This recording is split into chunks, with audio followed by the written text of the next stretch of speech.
Good morning student.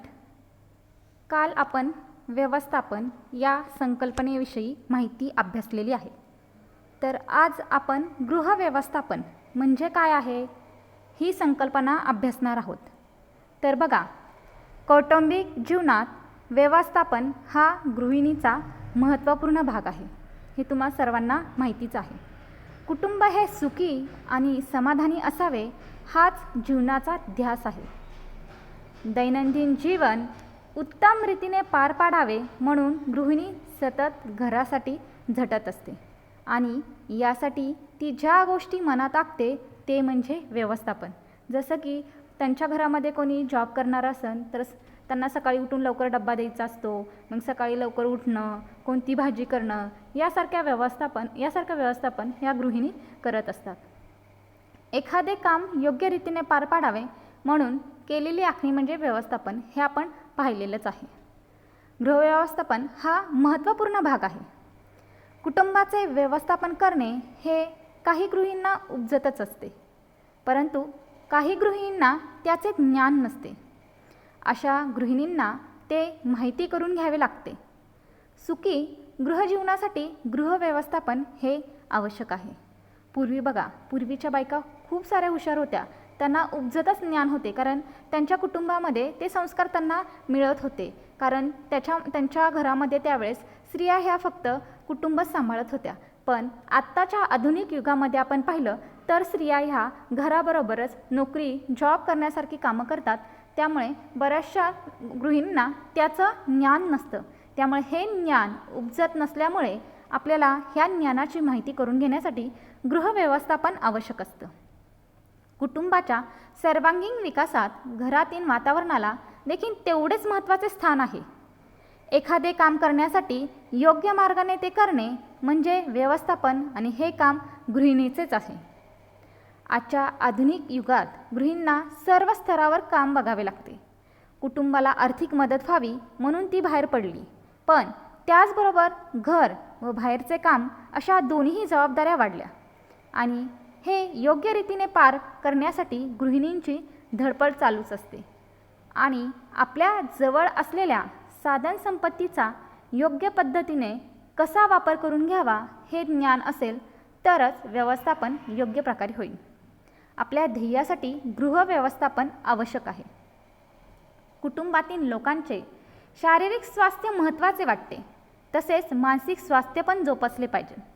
यासाठी गृहिणीला योग्य निर्णय व मार्ग निवडणे आवश्यक आहे. यासाठी व्यवस्थापन आवश्यक आहे.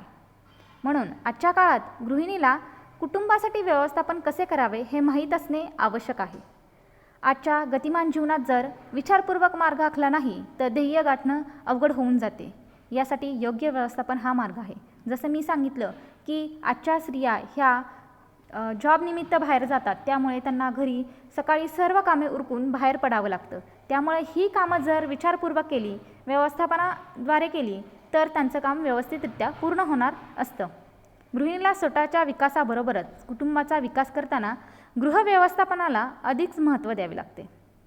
थोडक्यात गृहव्यवस्थापनाचा आपण साधा सरळ अर्थ असं काढू शकतो की आपल्याजवळ जे आहे म्हणजे साधनसंपत्ती तिचा योग्य पद्धतीने वापर करून लक्ष्य गाठणे म्हणजेच गृहव्यवस्थापन होय. गृहव्यवस्थापन म्हणजे अजून आपण असंही सांगू शकतो की व्यक्ती, पैसा, साधनसामग्री आणि पद्धती यांची उद्दिष्टे गाठण्यासाठी होणारा प्रभावशाली उपयोग म्हणजे गृहव्यवस्थापन होय. त्याचप्रमाणे कौटुंबिक उद्दिष्टे प्राप्त करण्यासाठी कौटुंबिक साधनसंपत्तीचा उपयोग कशा प्रकारे करावयाचा याबद्दल घेण्यात येणारे निर्णय म्हणजे गृहव्यवस्थापन होय.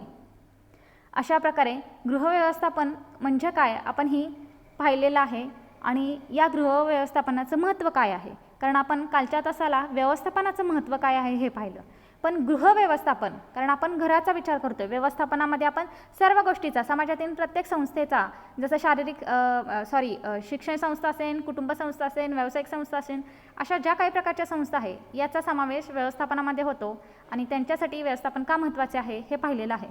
तर आपला खऱ्या अर्थाने गृहव्यवस्थापन हा विषय असल्यामुळे गृहव्यवस्थापनाचं महत्त्व काय आहे हे जाणून घेणं आपल्याला फार गरजेचं आहे. तर बघा, कौटुंबिक व्यवस्थापन म्हणजे आपले ध्येय गाठण्याकरता विचारपूर्वक निवडलेला मार्ग. गृहजीवनात यशस्वी होण्याकरता गृहव्यवस्थापन हे अतिशय महत्त्वाचे आहे. व्यवस्थापन हे कोणत्याही क्षेत्रातील असो, ते योग्य त्या मार्गाने झाले तरच आपले लक्ष्य प्राप्त होऊ शकते किंवा लक्ष्य प्राप्त करणे सोपे जाते. गृहिणीजवळ जी मोजकी साधनसंपत्ती आहे, मग तो पैसा असो, कौशल्य असो, आवड, ज्ञान, शक्ती, अशा ज्या साधनसंपत्ती स्वतःजवळ आहेत त्यांचा उपयोग कसा करून घ्यायचा याचे शास्त्रशुद्ध ज्ञान गृहिणीला असणे महत्त्वाचे आहे. कारण गृहिणीजवळ जी काही उपजत साधनसंपत्ती आहे किंवा त्यांनी जी मिळवलेली साधनसंपत्ती आहे त्या साधनसंपत्तीचा उपयोग करण्यास गृहिणीला माहीत नसेल तर त्याचा काहीच उपयोग होऊ शकत नाही. मग या साधनसंपत्तीमार्फत जर त्याचा उपयोग कौटुंबिक जीवन सुखी करण्यासाठी केला तर त्याला महत्त्वाचं स्थान गृहव्यवस्थापनात मिळू शकतं. पूर्वी घरातील कामे करण्यासाठी भरपूर वेळ मिळत होता. आज राहणीमानातील बदल आणि स्त्रियांनी घेतलेली बाहेरच्या आणि घरच्या कामाची जबाबदारी यामुळे गृहव्यवस्थापन करणे अतिशय महत्त्वाचे आहे. औद्योगिकीकरण व वैज्ञानिक प्रगती यामुळे जेवढा कामाला वेग आला आहे, पण याला योग्य मार्गाने नेणे हे आपले काम आहे. म्हणूनच विचारपूर्वक काम करणे याला दुमत नाही. गृहव्यवस्थापन हे केवळ गृहिणीचेच काम नाही, तर कुटुंबातील इतर सदस्यांनी सुद्धा व्यवस्थापनाचा विचार करायला हवा.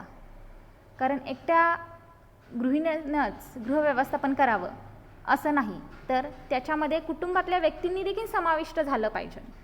गृहिणी आपला कामाचा वेळ कसा जास्तीत जास्त कमी करता येईल, आपण पटकन आपली कामं कशी उरकावीत याचा जर विचार करत असेल आणि त्याच्यामध्ये घरातली लोक जर त्यांना मदत करत नसतील तर त्याचा काहीच उपयोग होणार नाही. म्हणून तिने कितीही व्यवस्थापन आखलं तरी ते व्यवस्थापन व्यवस्थितरित्या पार पाडलं जाऊ शकणार नाही.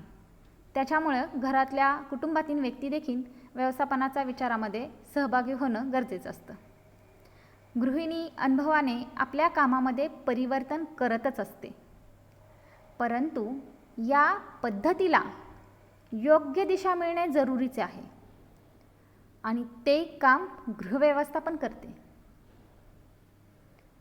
गृहव्यवस्थापनाला आज यासाठी महत्त्व प्राप्त झाले आहे, ते म्हणजे कामाचे विभाजन करणे हे योग्य व्यवस्थापनामुळे शक्य होते.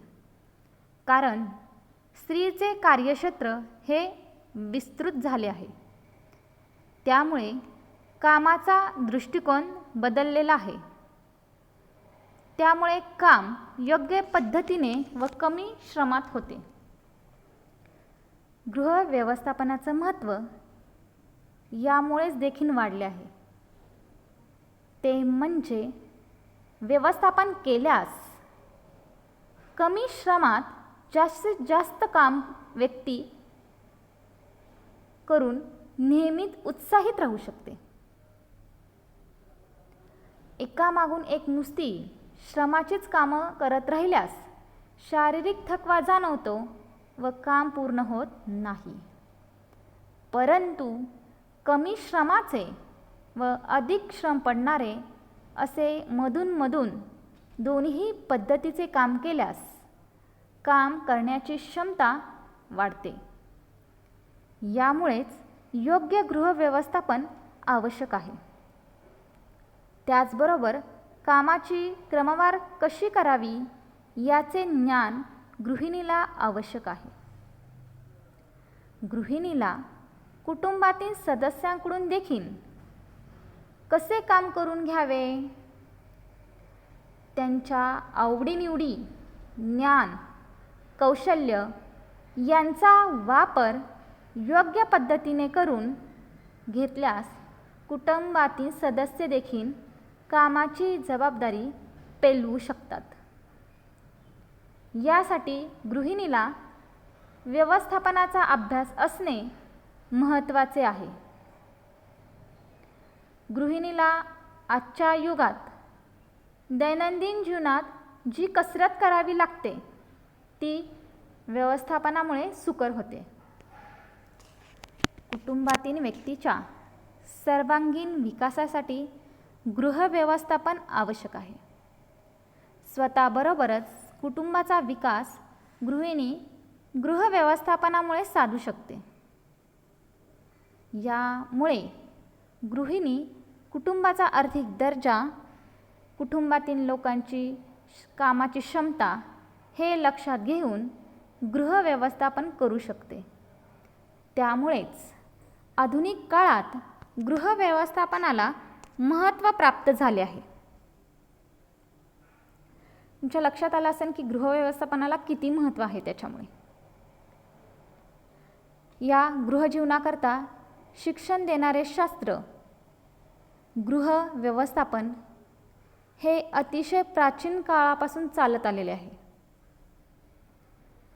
गृहव्यवस्थापनाचा प्रकार मात्र प्रत्येक कुटुंबाच्या जीवन पद्धतीप्रमाणे बदलत असतो. तो का बदलत असतो बरं?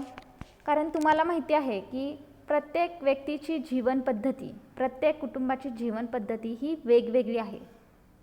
सगळ्यांची जीवन पद्धती समान नाही. जसं की काही घरामध्ये लवकर उठायला आवडतं आणि लवकर झोपायला आवडतं, तर काही घरांमध्ये लवकर न उठता उशिरा उठणं आणि रात्री उशिरा झोपणं या गोष्टी असतात. त्यामुळे त्यांच्या नियोजनाच्या पद्धती असतील त्यासुद्धा वेगवेगळ्या असतात. जेवणाच्या पद्धती, झोपेच्या पद्धती, काम करण्याच्या पद्धती याच्यामध्ये बदल होत जातो. कुटुंब हा सामाजिक जीवनाचा पाया आहे. कुटुंबात बऱ्याच गुणांचा विकास होतो ज्याचा जीवनावर परिणाम होतो. या गुणांच्या आधारे व्यक्ती भविष्यात उत्तम नागरिक होऊ शकतो. तुम्हाला माहिती असेल की आपल्या व्यक्तिमत्वाची जडणघडण ही सुरुवातीला कुटुंबामध्ये होत असते आणि नंतर आपण शाळेमध्ये आणि शाळेतून समाजामध्ये जात असतो. त्याच्यामुळे आपली जडणघडण होण्यामध्ये कुटुंब ही संस्था खूप महत्त्वपूर्ण आहे. त्याच्यामुळे कुटुंब हा सामाजिक जीवनाचा पाया आहे असं म्हटलं जातं. मूल्य, नीतिनियम, सहकार्य, प्रेम यांची शिकवण घरातच मिळते. समाज जीवनात आवश्यक असलेल्या मूलभूत गोष्टीची शिकवण ही घरात होत असते. चांगले गृहव्यवस्थापन असलेल्या घरात असे शिक्षण अधिक चांगल्या पद्धतीनं दिलं जातं. आता चांगलं गृहव्यवस्थापन म्हणजे काय आपण म्हणू शकतो की जिथं सगळ्या गोष्टी नियमबद्ध असतात, जिथं काही नियम ठरलेले असतात, जसं की सकाळी लवकर उठणं, सगळी कामं वेळेवर करणं, लहान मुलं असतील तर त्यांना प्रेम जिव्हाळा लावणं, त्यांची काळजी घेणं, त्यांच्याकडे लक्ष देणं. लहान मुलांना जर प्रेमाने आणि सहकार्याने वागवलं तर त्यांच्यामधला विश्वास हा वाढत जात असतो आणि हा विश्वास वाढत गेल्यामुळे समाजामध्ये त्याचं एक व्यक्तिमत्व निर्माण होत असतं. म्हणूनच याला आपलं चांगलं गृहव्यवस्थापन असं म्हणत असतो. घर म्हणजे फक्त मूलभूत गरजा भागवण्याचं ठिकाण नाही की लोकांना वाटतं घरात जेवायचं, झोपायचं, एवढंच काम करायचं. मग तेवढंच ठिकाण नाही, तर घरामध्ये बघा प्रेमाची भावना असली पाहिजे, सहकार्याची वृत्ती असली पाहिजे, स्वास्थ्य आणि सुखी जीवन जगण्याचं स्थान असलं पाहिजे, सद्भावना असली पाहिजे. म्हणजे आपण घरामध्ये राहत असताना जर प्रेमाचा लवलेशच नसेल तर आपल्या मनावर तसेच शरीरावर त्याचा विपरीत परिणाम होऊ शकतो. त्यामुळे आपले स्वास्थ्य देखील धोक्यात येऊ शकते. म्हणून घरामध्ये प्रेम ही भावना असणं गरजेचं असतं. त्याच नंतर सहकार्य वृत्ती आवश्यक असते. जसं मी सांगितलं की फक्त गृहव्यवस्थापनामध्ये म्हणजे गृहव्यवस्थापन करण्याचं काम गृहिणीचंच नाही, तर कुटुंबातील इतर व्यक्तींचं देखील काम आहे. एखादी समस्या निर्माण झाल्यानंतर कुटुंबातील इतर व्यक्तींनी त्याच्याशी बोलणी करून किंवा त्याला समजावून घेऊन त्याला मदत करून त्याला सहकार्य करणे आवश्यक असते. ह्या गोष्टी ज्या घरामध्ये असतील त्या घरामध्येच कोणतंही व्यवस्थापन व्यवस्थित पद्धतीने होऊ शकतं. बघा, बऱ्याच घरामध्ये आपल्याला अशा परिस्थिती बघायला मिळतात की एकाचं तोंड एकीकडं आणि दुसऱ्याचं तोंड एकीकडं. ह्या गोष्टींमुळं काय होतं की घरामध्ये कोणताच ताळमेळ निर्माण होत नाही. त्याच्यामुळे त्यांच्याबद्दल एकमेकांबद्दल घरात सद्भावना असली पाहिजे, सहकार्य वृत्ती असली पाहिजे. ह्या गोष्टी फार महत्त्वाच्या आहेत.